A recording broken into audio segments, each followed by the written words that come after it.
আপনি আসেন, ইনাকে একটু দেখেন আগে। ইনার দেখি আপনার আপনার একটা হাত, দুইটা হাতই নাই, পা দুইটার মধ্যে দুইটাই নাই। শুনেন আমি বলি আপনার, দেখেন আমি আমি আমি আমি বলি, এটা হচ্ছে ওনারটা আগে করা উচিত না? আপনি বলেন। ওনারটাই আগে করার দরকার। তাহলে আপনারটা পরে করবো। মন খারাপ করে আমাদের অনেকে গালাগালি করে, বুঝছেন? এখন আমার মনে করেন যে একটা পাও নাই। আমাদের তো অ্যাভেলেবেল ফান্ড নাই, জি। এখন আমাকে তাই যদি না? একটা স্থান করে দিতেন, আমার মাদ্রাসায় আমার মেয়ে ভর্তি করে দিয়েছি, মনে করেন যে মানে টাকা না দিতে পারে আমার মেয়ে, মনে করেন মাদ্রাসায় লেচ্ছে না। আমি নিজে অন্য জায়গায় কর্ম করি, জি। প্রাইভেট চাকরি করি, সরকারি না তাও, বুঝলেন নাই? মাধ্যম দিয়ে আমাকে এরপরে যদি আপনি একটা আবার না বলে আসছেন।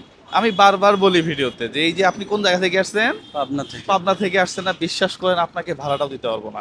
এই ভিডিও করার উদ্দেশ্য কি জানেন? যেন কেউ না আসে আর। হ্যাঁ, অনেকে মন খারাপ করে, আমারে গালি গালি করে, যাওয়ার সময় আপনিও গালি দিবেন যে ভাইয়ের কাছে গেলাম দেয় না, কিন্তু আমি যাইতে চাই এই মানুষের কাছে। দেখেন এই মানুষের কিচ্ছু নাই, বিশ্বাস করেন। ইনাকেও বলছি 2 মাস পরে আসার কথা, তাই না? দেখছেন? আমার হাতের মধ্যে পুরো একটা রড পড়ে, আমি তো মানে চিকিৎসা করবো, আমার যদি ছবিটা ঘরে ছবিটা যদি আপনি দেখতেন। আপনি তো অসহায়, আমার অবশ্যই দুইটা অসহায়, সন্তান। অসহায়, আপনি অসহায়, একটা 4 বছরের ছেলে, একটা মনে করেন 7 বছরের আপনি মেয়ে।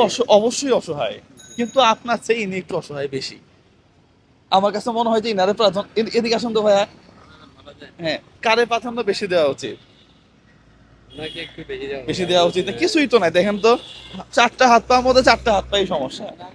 আমি ট্রাক চালাতাম ভাইজান। না, আমার আমার আমার ইচ্ছা হয়েছে দুইজনকেই দেই, কিন্তু ওনারই টাইম দিচ্ছে 2 মাস পরে, কারণ টেহা তো নাই, ফান তো লাগবো, তাই না? আমি বারবার বলি যে পাবনা থেকে আসেন না, ঢাকা থেকে আসেন না, ভিডিওগুলা করে বলি কেন, যেন মানুষ এসে কষ্ট না পায়। এই যে ইনি পাবনা থেকে আসছে, যাওয়া আসা ভাড়া আছে না 2000 টাকা, বিশ্বাস করেন আমি 2000 টাকা আপনাকে দিতে পারবো না। তাহলে এটা আমার কষ্ট লাগলো না?